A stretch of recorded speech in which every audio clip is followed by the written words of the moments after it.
ಸನಾತನ ಹಿಂದೂ ಧರ್ಮದ ಜಾಗೃತಿ ರಾಜ್ಯದಲ್ಲಿ ಆಗ್ತಾ ಇದೆ ಮತ್ತು ಇವತ್ತು ಸಿದ್ದರಾಮಯ್ಯ ಸರ್ಕಾರ ಏನು ಮುಸ್ಲಿಂ ತುಷ್ಟೀಕರಣ ಮಾಡ್ತಾ ಇದೆ. ಅತಿಯಾದಂಥ ಮುಸ್ಲಿಮರಿಗೆ ಯೋಜನೆಗಳು ಇವತ್ತು ರಿಸರ್ವೇಷನ್ ಮಾಡಿದ್ದು, ಕಾಂಟ್ರಾಕ್ಟ್ನಲ್ಲಿ ರಿಸರ್ವೇಷನ್ ಮಾಡಿದ್ದು, ವಿದೇಶಕ್ಕೆ ಹೋಗ್ಲಿಕ್ಕೆ ಹಣ ಕೊಡೋದು, ವಕಫ್ ಆಸ್ತಿಗಳ ರಕ್ಷಣೆಗೆ ಹಣ ಕೊಡೋದು, ಸಾವಿರ ಉರ್ದು ಶಾಲೆಗೆ ಹಣ ಕೊಡೋದು, ಇದೆಲ್ಲ ಏನಾಗ್ಬಿಟ್ಟಿದೆ ಅಂದರೆ ಸಮಸ್ತ ಹಿಂದೂ ಸಮಾಜ ಇವತ್ತು ಒಂದಾಗ್ತಾ ಇದೆ. ಯಾವುದೇ ಒಬ್ಬ ವ್ಯಕ್ತಿ ಆಧಾರಿತವಾದಂಥ ಒಂದು ಪ್ರತಿಕ್ರಿಯೆ ಅಲ್ಲ, ಇದು ಸಮಸ್ತ ಹಿಂದೂಗಳ ಒಂದು ಏನು ಜಾಗೃತ ಆಗಿರುವಂಥ ಸಂಕೇತ. ಇನ್ಮೇಲೆ ಕರ್ನಾಟಕದಲ್ಲಿ ಯಾವುದೇ ಜಾತಿ ಆಧಾರದ ಮೇಲೆ ರಾಜಕಾರಣ ಅಥವಾ ಸರ್ಕಾರ ಆಗುವುದಿಲ್ಲ. ಬರುವಂಥ ಚುನಾವಣೆ ಕೇವಲ ಹಿಂದುತ್ವದ ಸಲುವಾಗಿ ಚುನಾವಣೆ ಆಗ್ತದೆ. ಯಾಕಂದರೆ ಮದ್ದೂರಿನಲ್ಲಿ ಸುಮಾರು 20,000 ಜನ ಸೇರ್ತಾರೆ ಅಂದರೆ ಇಡೀ ಮಂಡ್ಯ ಜಿಲ್ಲೆಯಿಂದಲೇ ಇವತ್ತು ಕರ್ನಾಟಕದಲ್ಲಿ ಬದಲಾವಣೆ ಪ್ರಾರಂಭ ಆಗಿದೆ. ಆ ಹಿನ್ನೆಲೆಯಲ್ಲಿ ಜನರ ಒಂದು ಆಕ್ರೋಶ ಏನಿದೆ, ಈ ಒಂದು ಗಣಪತಿಯ ಒಂದು ಕಾರ್ಯಕ್ರಮದಲ್ಲಿ ತಮ್ಮ ಆಕ್ರೋಶವನ್ನು ತೋರಿಸ್ತಾ ಇದ್ದಾರೆ.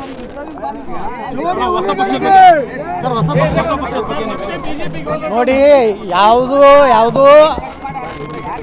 ಅನಿಶ್ಚಿತ, ಮುಂದೆ ಏನೇನು ಆಗ್ತದೆ ಇನ್ನೂ ಸಮಯ ಇದೆ. ನಾವೆಲ್ಲ ಹಿಂದೂಗಳು ಒಕ್ಕಟ್ಟಾಗಬೇಕು, ಹಿಂದೂಗಳ ಹೋರಾಟದಲ್ಲಿ ವಿಭಜನೆ ಆಗಬಾರ್ದು ಮತ್ತು ರಾಜ್ಯದಲ್ಲಿ ಒಂದೇ ಕುಟುಂಬದ ರಾಜಕೀಯ ವ್ಯವಸ್ಥೆಯಿಂದ ತೆಗೆದು ಹೋಗ್ಬೇಕು ಅನ್ನುವಂಥದ್ದು ಹೋರಾಟ ಬಿಟ್ಟರೆ ನಮ್ಮ ಹೋರಾಟದಲ್ಲಿ ನಾವೇ ಆಗಬೇಕು, ಸ್ವಾರ್ಥ ಯಾವುದೂ ಇಲ್ಲ. ಅಥವಾ ನಾನು ಮೊನ್ನೆ ವಿಧಾನಸಭೆಯಲ್ಲಿ ಹೇಳಿದ್ದೇನೆ ಸಿದ್ದರಾಮಯ್ಯನವ್ರು ಹೇಳಿದ್ರು, ನೀವೊಂದು ಪಕ್ಷ ಕಟ್ಟಿದ್ರೆ ನಮ್ಗೆ ಅನುಕೂಲ ಆಗ್ತದೆ ಅಂತ ಹೇಳಿ ನಾನು ಸಿದ್ದರಾಮಯ್ಯನವ್ರಿಗೆ ಉತ್ತರ ಕೊಟ್ಟಿದ್ದೀನಿ. ನಾವು ಹಿಂದೂಗಳ ಮತ ವಿಭಜನೆಯನ್ನೇ ಮಾಡುವಂಥ ಕೆಟ್ಟ ಕೆಲಸಕ್ಕೆ ಹೋಗುವುದಿಲ್ಲ. ನಾವೆಲ್ಲ ಹಿಂದೂಗಳು ಒಂದಾದಾಗ ಮಾತ್ರ ನಿಮ್ಮ ಸರ್ಕಾರ ಈ ರಾಜ್ಯದಿಂದ ಕಿತ್ತೊಗಿಬೇಕಾಗಿದೆ ಅನ್ನೋಂಥ ಮಾತು ಅವ್ರಿಗೆ ಹೇಳಿದ್ದೀನಿ. ಆ ರೀತಿಯೇ ನಾವು ಆಗಲಿ ಈಶ್ವರಪ್ಪನವರಾಗಲಿ ಚಿಂತನೆ ಮಾಡ್ತಾಯಿದ್ದೀವಿ. ಏನೂ ಆಗದೇ ಇದ್ದಾಗ ಅವಾಗ ನೋಡೋಣ ಏನಾಗ್ತದೆ. ಇದು ಭಾಳ ದಿವಸದಿಂದ ಹೀಗೆ ಇದೆ, ಇವತ್ತಿಂದ ಅಲ್ಲ, ಎಂದೂ ನಿತ್ಯಲ್ಲ. ಈಗ ಮ್ಯಾಗ ನನ್ನ ಮೇಲೂ 72ನೇ ಪ್ರಕರಣ ಇವತ್ತು ನನ್ನ ಮೇಲೂ ಮಾಡಿದ್ದಾರೆ.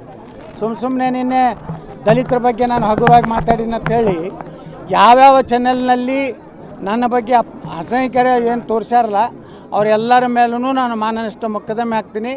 ಮತ್ತು ಯಾರು ಕಂಪ್ಲೇಂಟ್ ಕೊಟ್ಟಾರಲ್ಲ, ಸುಳ್ಳು ಕಂಪ್ಲೇಂಟು, ಆ ಸುಳ್ಳು ಕಂಪ್ಲೇಂಟ್ ಕೊಟ್ಟವನ ಮೇಲೂ ನಾನು ಕಂಪ್ಲೇಂಟ್ ಮಾಡ್ತೀನಿ. ಮತ್ತು ಅದನ್ನು ಯಾವ ಪೊಲೀಸ್ ಠಾಣೆದವ್ರು ಹಿಡಿದಾರಲ್ಲ ಅವ್ರ ಮ್ಯಾಗೂ ನಾನು ಮುಂದಿನ ದಿವಸ ನ್ಯಾಯಾಲಯದಲ್ಲಿ ಪ್ರಶ್ನೆ ಮಾಡ್ತೀನಿ. ಇಲ್ಲ, ಕಾಂಗ್ರೆಸ್ನವರೇ ನಿರುದ್ಯೋಗಿಗಳಾಗ್ಯಾರ, ಅದಕ್ಕೆ ಅವ್ರು ನಿರುದ್ಯೋಗ ದಿನಾಚರಣೆ ಮಾಡ್ತಾರೆ. ಯಾಕಂದ್ರೆ ರಾಹುಲ್ ಗಾಂಧಿಗೇನು ಕೆಲಸ ಇಲ್ಲ, ಪಾಪ ಪ್ರಿಯಾಂಕಾ ಕೆಲಸ ಇಲ್ಲ. ಹೀಗಾಗಿ ನಿರುದ್ಯೋಗ ಭಾಳ ಸೂಕ್ತ ಕೆಲಸ ಮಾಡ್ಲಕತ್ತಾರ. ಮೋದಿಯವರು ಕಾಂಗ್ರೆಸ್ಗೆ ನಿರುದ್ಯೋಗ ದಿವಸ ಆಚರಣೆ ಮಾಡುವಂಥ ಅವಕಾಶ ಈ ದೇಶದಲ್ಲಿ ಕೊಟ್ಟಾರೆ. ಯಾವ ರೀತಿ ಹಿಂದೂ ಸಮಾಜದ ಮೇಲೆ ಒಂದು ರೀತಿ ಅವ್ರು ಮಾತಾಡೋ ಮಸೀದಿಯ ಮುಂದೆ ಬೋರ್ಡ್ ಹಾಕ್ಬೇಕತ್ತಿದೆಯಾ ಒಂದು ನಾನು ನೋಡಿದೆ. ಅದು ಅಂದರೆ ಬರೀ ಇವ್ರಿಗೆ ಮುಸ್ಲಿಮರಟ್ಟೆ ಓಟ್ ಹಾಕಿದ್ದಾರೆ ಶಾಮನೂರವ್ರಿಗೆ. ಮುಂದಿನ 2028ಕ್ಕೆ ಸಾಬರಟ್ಟೆ ಶಾಮನೂರು ಕಂಪ್ನಿಗೆ ಹಾಕ್ತದೆ, ಉಳ್ಕಿದೆಲ್ಲ BJP ಹಿಂದುತ್ವ ಕಡೆನೇ ಹಾಕ್ತಾರೆ. ನಾವು ಈಶ್ವರಪ್ಪನವ್ರು ಕೇಂದ್ರಕ್ಕೆ ಹೋಗೋದಿಲ್ಲ. ಯಾರು ಕೇಂದ್ರಕ್ಕೆ ಹೋಗಲಿಕ್ಕೆ ಅರ್ಹತೆ ಇದ್ದವರು ಇಂಗ್ಲೀಷ ಬರೋರು ಹೋಗ್ತಾರೆ. ನಮ್ಗೆ ಇಂಗ್ಲೀಷ್ ಬರೋದಿಲ್ಲ. ನಾವು ಕನ್ನಡ ಮಾತೆಯ ಭುವನೇಶ್ವರ ಸೇವೆ ಮಾಡ್ಕೊತ ಇಲ್ಲೇ ಇರ್ತೀವಿ. ಅದು ನೋಡ್ರಿ, ನಾ ಯಾವ ಪಕ್ಷಕ್ಕೆ ಹೋಗ್ಬೇಕು ಹೇಳಿ ನೋಡೋಣ. ನಾ ಬೇರೆ ಪಕ್ಷಕ್ಕೆ ಹೋಗೋ ಪ್ರಶ್ನೆ ಇಲ್ಲ.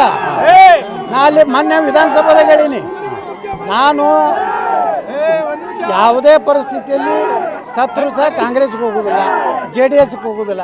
ಮುಂದೆ ಚಿಂತನೆ ಮಾಡೋಣ. ಈಶ್ವರಪ್ಪನವರು ನಾವು ಎಲ್ಲ ಕೂಡ ನಿರ್ಣಯ ಮಾಡಿದ್ದೆವು ಏನು ಮಾಡಬೇಕು ಅನ್ನೋದು. ಆ ನಿರ್ಣಯ ಪ್ರಕಾರ ನಾವು ಹೌದು ನೋಡ್ರಿ, ಈಗ JCB ಯಾವ ರೀತಿ ನಮ್ಮ ಗಣಪತಿ ಮೇಲೆ ಇವತ್ತು ಕಲ್ಲು ಒಗಿತಾ ಇದ್ದಾರೆ, ಅವರ ಸಣ್ಣ ಮಕ್ಕಳು ಉಗುಳ್ತಾ ಇದ್ದಾರೆ. ಉದ್ದೇಶಪೂರ್ವಕವಾಗಿ ಗಣೇಶನ ಚತುರ್ಥಿಯಲ್ಲಿ ನಮ್ಮ ಮಸೀದಿಯ ಮುಂದೆ ಕುಣಿಬಾಡುತ್ತಾರೆ. ಇವ್ರು ಕಟ್ಟಿದಂಥ 90% ಮಸೀದಿಗಳು ಇಲ್ಲಿಗೆಲ್ಲ ಅದಾವೆ ಈ ರಾಜ್ಯದಲ್ಲಿ. ಯಾವ ರೀತಿ ಯೋಗಿ ಆದಿತ್ಯನಾಥರು ಉತ್ತರ ಪ್ರದೇಶದಲ್ಲಿ ಶಾಂತಿ ಸುವ್ಯವಸ್ಥೆ ಕಾಪಾಡಲಿಕ್ಕೆ JCB ಉಪಯೋಗ ಮಾಡ್ಯಾರೋ, ಎಲ್ಲೆಲ್ಲಿ ಅವಶ್ಯಕತೆ ಬೀಳ್ತದೆ ನಾವು ನಮ್ಮ ಸರ್ಕಾರ ಬಂದಾಗ ಉಪಯೋಗ ಮಾಡಬೇಕತ್ತೆ. JCBದಿಂದ ಹೂ